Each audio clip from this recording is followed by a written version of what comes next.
News के दर्शकों को मैं ऋषभ गुलाटी और मेरे साथ आज द संडे गार्डियन की ऐश्वर्या शर्मा और राणा यशवंत। आज इस विशेष और विशिष्ट कार्यक्रम में हम गर्व से स्वागत करना चाहते हैं एक दिग्गज राष्ट्र सेवक और वर्तमान अमृतकाल के भारत के प्रधानमंत्री आदरणीय श्री नरेंद्र मोदी जी को। प्रधानमंत्री जी, आपने चुनाव नमस्कार। प्रचार में इतना समय निकाला हमारे लिए, आपके बहुत बहुत सभी दर्शकों को मेरी तरफ से प्रणाम। प्रधानमंत्री जी, पहला सवाल मन में आता है कि लगता है कि विपक्ष के नेताओं का सबसे बड़ा मुद्दा ही नरेंद्र मोदी है। आपकी सोच में वो नरेंद्र मोदी की चर्चा इतनी क्यों करते हैं? नरेंद्र मोदी की चर्चा क्यों करते हैं, उसके लिए उनको समझना पड़ेगा। और उनको समझते हैं तो 2004 से 2014 का कार्यकाल देख लीजिए। एक विपक्ष के नाते भी जो पूरी तरह विफल रहे हैं, कोई कंस्ट्रक्टिव रोल अदा नहीं कर पाए। उन्होंने गहन चर्चा करके देश के सामने गंभीर मुद्दे उठा नहीं पाए। उनको लगा कि हुड़दंग करो, अखबारों में जगह ले लो तो गाड़ी चल जाएगी। इस चुनाव में भी मैं देख रहा हूं कि वो सिर्फ मीडिया स्पेस एक्वायर करने के लिए रोज नए नए प्रयास कर रहे हैं, चाहे वीडियो निकालते हो या कुछ उटपटांग बयान करते हो या किसी के साथ कुछ नॉर्मली नहीं करते ऐसा व्यवहार करते हैं। तो ये सारी चीज़ें वो मीडिया में स्पेस एक्वायर करने के लिए कर रहे हैं। अब मोदी को गाली एक ऐसी चीज़ है कि उसमें बाकी कुछ हो या ना हो, पब्लिसिटी की गारंटी है। कोई छोटा सा भी नेता अगर मोदी को एक गाली देगा तो आधे घंटे एक घंटे के लिए तो टीवी में उसको जगह मिल जाएगी। तो हो सकता है कि मोदी उनके लिए सीढ़ी का काम करता हो। प्रधानमंत्री जी, इंडी अलायंस संपत्ति रीडिस्ट्रीब्यूशन की बात कर रही है। आपको क्या लगता है ये मुमकिन है, और जो ये देश के जो मतदाता हैं ऐसी प्लान से प्रभावित होंगे? इसको टुकड़ों में नहीं देखना चाहिए, उनकी पूरी थॉट प्रोसेस के साथ जोड़ करके देखना चाहिए। जब उनका मैनिफेस्टो तो आया तब मैंने कहा था कि मैनिफेस्टो पूरी तरह मुस्लिम लीग की छाप है उस पर। डॉक्टर मनमोहन सिंह जी का बयान था और जिस मीटिंग में मैं मौजूद था उसमें उन्होंने कहा था कि भारत की संपत्ति पर पहला अधिकार मुसलमानों का है। अब जब मैंने ये कहा तो मीडिया वाले, उनकी जो इकोसिस्टम है, उसने तूफान खड़ा कर दिया कि मोदी तो गलत बोल रहे हैं। तो मैंने 2 दिन के बाद मनमोहन सिंह जी की प्रेस कॉन्फ्रेंस ला करके रख दी, तो फिर वो बोलते बंद हो गए। तो ये एक घटना। अब उनके मैनिफेस्टो में कहा गया है कि अब ठेके में भी आरक्षण होगा, कॉन्ट्रैक्ट सिस्टम में। मतलब कहीं ब्रिज बन रहा है तो ब्रिज किस आधार पर आज दिया जाता है? जो कंपनी लेना चाहती है उसमें रिसोर्सफुल है कि नहीं, एक्सपीरियंस है कि नहीं, कैपेबिलिटी है कि नहीं है, वे इस काम को समय पर करने की उनकी क्षमता है कि नहीं है। इन सब को देख करके उसको टेंडर मिलता है, तब जाके वो। अब कहते हैं उसमें भी हम माइनॉरिटी को आरक्षण देंगे, मुसलमान को आरक्षण देंगे।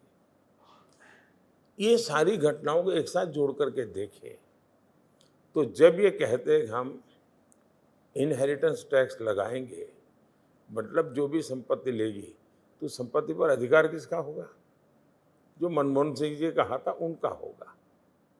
अगर ये सीधा सीधा पूरा कैनवास पर रखो तो इसका लॉजिक यही निकलता है। ये देश कैसे स्वीकार करेगा? दूसरा, क्या दुनिया के किसी डेवलपिंग कंट्री ने इस प्रकार का पागलपन किया है क्या? आज तो भारत को मेहनत करके अपनी समस्याओं से बाहर निकलने की जरूरत है। हमने कोशिश करके 25 करोड़ नागरिकों को गरीबी से बाहर लाए हैं। हमें ये कोशिश करनी चाहिए। पहले जहाँ सैकड़ों स्टार्टअप्स थे, आज 1.25 लाख से ज़्यादा स्टार्टअप्स हैं, यूनिकॉर्न्स हैं। आपको समाज में ताकत बढ़े उस दिशा में जाना चाहिए और वही एक सही परिणाम है। प्रधानमंत्री जी, अयोध्या में राम मंदिर बना, रामलला की प्राण प्रतिष्ठा हुई, देश में शांति और सौहार्द का माहौल रहा। इसी दौरान इकबाल अंसारी आते हैं और चूंकि वो अदालती लड़ाई लड़ते रहे, महत्वपूर्ण व्यक्ति भी हैं, और उनके हाथ में प्ले कार्ड होता है मोदी का परिवार। ये जो तस्वीरें होती हैं, घटनाएं होती हैं, इस बात का संकेत देती हैं कि आपकी जो इंक्लूसिव पॉलिसी है उसके साथ माइनॉरिटीज अपने आप को जोड़ रही है, या तुष्टीकरण की उधर की जो नीति है उससे अपने आप को दूर कर रही है। राम मंदिर, इकबाल अंसारी का उल्लेख किया तो मैं एक एपिसोड आपके सामने रखता हूँ। देश आज़ाद होने के बाद तुरंत राम मंदिर बनना चाहिए था। इतने सालों तक नहीं बना क्योंकि उनको लगता था कि अगर राम मंदिर बनेगा तो उनकी वोट बैंक पर तकलीफ हो जाएगी। अदालत में आखिरी तक उसको रोकने के लिए भरपूर प्रयास हुआ और ये फैक्ट्स है कि कांग्रेस ने ही इसमें रुकावटें डाली। जी। उसके बावजूद भी राम मंदिर का जब कोर्ट का जजमेंट आ गया, सुप्रीम कोर्ट ने एक ट्रस्ट बनाया। वो ट्रस्ट के लोग बाकी पुरानी सारी बातें भूल करके कांग्रेस के लोगों को इनविटेशन देने गए। उन्होंने इस इनविटेशन को ठुकरा दिया। वे लोग इकबाल अंसारी पास के गए इनविटेशन देने के लिए। और मजा ये है कि जो जीवन भर बाबरी मस्जिद का केस लड़ा था, वो इकबाल अंसारी सुप्रीम कोर्ट के वर्डिक्ट का सम्मान करते हुए शिलान्यास में भी आए और उद्घाटन में भी आए। तो इकबाल अंसारी की जहाँ तक बात करते हैं इस संदर्भ में, अगर आप इसमें से सेकुलरिज्म की चर्चा करना चाहते हैं तो मेरा गंभीर आरोप है कि बहुत ही सोची समझी चाल के तहत गत 75 साल से देश में एक झूठा नैरेटिव गढ़ा गया है। हमारे जन्म से भी पहले गढ़ा गया है। कभी सरदार पटेल को उसका शिकार बनाया गया था और अब शायद चलते चलते जो भी आएगा, आज मेरी बारी है, कल कुछ दूसरे की। ये जोर जोर से सेकुलरिज्म क्यों चिल्लाते हैं? इसलिए चिल्लाते हैं कि उनको जो उनकी कम्युनल एक्टिविटी है उससे दुनिया का वो ध्यान हटाना चाहते हैं। और वो चोर इसलिए कह रहे हैं कि चोरी खुद ने की है, लेकिन चोर उधर तो लोग उधर भागेंगे। ये उनका खेल चला है। मैंने उनको सामने से ही पकड़ा है कि आप ही कम्युनल हो। भारत का संविधान आपको सांप्रदायिक तौर तरीके के लिए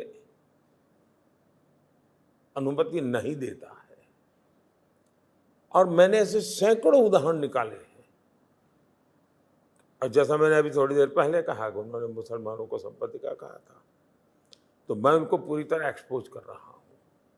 लेकिन उनके जो नैरेटिव बनाने वाले हैं, वे उनकी बात को छुपा देते हैं और मेरे मुंह से मुसलमान शब्द निकला तो वो कम्युनल। मैं उन कम्युनल पॉलिटिकल पार्टीज के लिए बोल रहा हूं जिन्होंने सेकुलरिज्म का नकाब पहन करके गौर सांप्रदायिकता की है, गौर सांप्रदायिकता की है। और इन लोगों में 3 चीजें कॉमन नजर आती मुझे। एक, ये गौर सांप्रदायिक है, ये लोग गौर जातिवादी हैं, ये लोग गौर परिवारवादी हैं। ये 3 चीजें इतनी भरी पड़ी है इनके अंदर, तो इसमें से बाहर नहीं निकल सकते। प्रधानमंत्री जी, आपने भी आंकड़ा बताया कि अब 25 करोड़ देशवासी गरीबी की रेखा से ऊपर उठ चुके हैं। इसके दौरान जो 80 करोड़ लोगों को अन्न जा रहा है, इसकी ज़रूरत अभी भी पड़ रही है, आगे भी पड़ेगी। आपका क्या ऐलान है आगे जाने का? मनमोहन सिंह जी जब प्रधानमंत्री थे और टीवी खबरों में आता रहता था कि कहीं अनाज भीग रहा है, कहीं अनाज सड़ रहा है, तो सुप्रीम कोर्ट ने भारत सरकार को कहा कि आप ये अनाज गरीबों को बांटते क्यों नहीं हो? तो मनमोहन सिंह जी ने, उस समय के प्रधानमंत्री ने, ऑन रिकॉर्ड कहा है कि हम ये बांट नहीं सकते हैं, हम ये हमारे लिए असंभव इतना सारा करना। खैर उनकी सोच का परिणाम मेरे सामने था। मैंने कोरोना के समय देखा, मेरा पहला काम है गरीब के घर का चूल्हा जलते रहना चाहिए, तो मैंने इस बात को शुरू किया। मैंने नेक्स्ट 5 ईयर के लिए भी कहा, इसलिए कि जो गरीबी से बाहर निकलता है उसके जीवन में, जैसे आप अस्पताल से घर आए, इन्हें भी आपको अब ट्रीटमेंट हो चुकी है आपकी, लेकिन प्रिकॉशन जरूरी है। आपको बताता है डॉक्टर कि भाई घर जाने के बाद जरा इतना रेस्ट करना, ये मत खाना, वो मत खाना, ये संभालना। क्यों? बीमारी को तो एड्रेस किया है, क्योंकि कुछ भी अगर थोड़ा सा भी करोगे तो फिर से उस हालत में चले जाओगे। इसलिए गरीब जब गरीबी से बाहर निकलता है तब उसको सबसे ज़्यादा हैंड होल्डिंग की ज़रूरत होती है।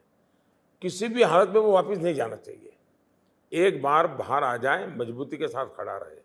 तो मेरा मत है कि आने वाले 5 साल में ये जो गरीबी से बाहर आए हैं वो अपने पैरों पर इतने मजबूती से खड़े रह जाएंगे कि उनको ऐसे अपने परिवार की कोई घटनाएं गरीबी की ओर धकेलेगी नहीं, और तब जाकर के देश गरीबी से बाहर निकलेगा। प्रधानमंत्री जी, हमारा देश सबसे युवा देश है। आपके कार्यकाल में हाल ही में आपने 10 लाख सरकारी नौकरियां दी हैं। विपक्ष कहता है हम 30 लाख देंगे। तो आपके तीसरे टर्म में रोजगार को युवाओं के लिए और कैसे हम बढ़ावा देंगे? अभी आपने स्कॉच का रिपोर्ट पढ़ा होगा, और मैं चाहता हूं कि आपका टीवी चैनल ने स्कॉच के रिपोर्ट पर डिटेल में स्टडी करना चाहिए और टीवी डिबेट करना चाहिए। उन्होंने सरकार की कोई 20-22 स्कीम का डिटेल एनालिसिस किया है, और कितने पर्सन ईयर आवर इस देश में उपलब्ध हुए इसका पूरा आंकड़ा है। उन्होंने कहा 4 करोड़ घर बनाने चाहिए, तो कितने आवर लगते हैं, मतलब इतने लोगों को रोजगार मिलता है। वैसे उन्होंने 22 जगह ऐसे अलग अलग पैरामीटर पड़ेगा, और उन्होंने कहा 50 करोड़ लोगों को ये इसका बेनिफिट हुआ है। दूसरा, हमने मुद्रा योजना निकाली, बिना गारंटी हम बैंक लोन देते, यानी शायद 23,000 करोड़ या समथिंग अबाउट है, या 23 लाख करोड़। उसमें फर्स्ट टाइमर 80% है। उसने कोई अपना कारोबार शुरू किया, 1 या 2 को तो उसने काम दिया ही होगा, तब जा करके चलता है। स्टार्टअप कभी हजारों थे, आज लाखों है, किसी को रोजगार मिला होगा। अगर मानो 1000 किलोमीटर रोड बनता है तो जितने लोगों को काम मिलता है, तो 2000 किलोमीटर रोड बनता है तो ज़्यादा लोगों को मिलेगा कि नहीं मिलेगा? तो आज रोड डबल बन रहे हैं, रेल डबल हो रही है, इलेक्ट्रिफिकेशन डबल हो रहा है, टावर मोबाइल के आज हिंदुस्तान के हर कोने में पहुंच रहे हैं, तो लोगों को काम मिलता होगा तब होता होगा ना। और इसलिए एक भ्रम फैलाया जा रहा है, झूठ फैलाया जा रहा है, और हमें स्वरोजगार की तरफ जाना होगा। और देश में आज एक मूड बना हुआ है, देश का युवा कुछ न कुछ करने के मूड में है, और हमें उसको पूरी मदद करनी चाहिए, हमें एनकरेज करना चाहिए। हमारी मुद्रा योजना वही करती है। अब हम स्वनिधि योजना चलाते हैं, रेडी पटरी वाले हैं, गरीब लोग हैं, लेकिन आज वो बैंक से पैसा ले रहे हैं, बैंक से कारोबार कर रहे हैं, और उसके कारण उनके पास बचत हो रही है, तो अब वो एक्सपांसन करने जा रहे हैं। कभी वो फुटपाथ पर बैठता था, अब लारी खरीदने का चाहता है, अब लारी खरीदता था वो होम डिलीवरी करना चाहता है, यानी उसका एस्पिरेशन भी बढ़ता चला जा रहा है।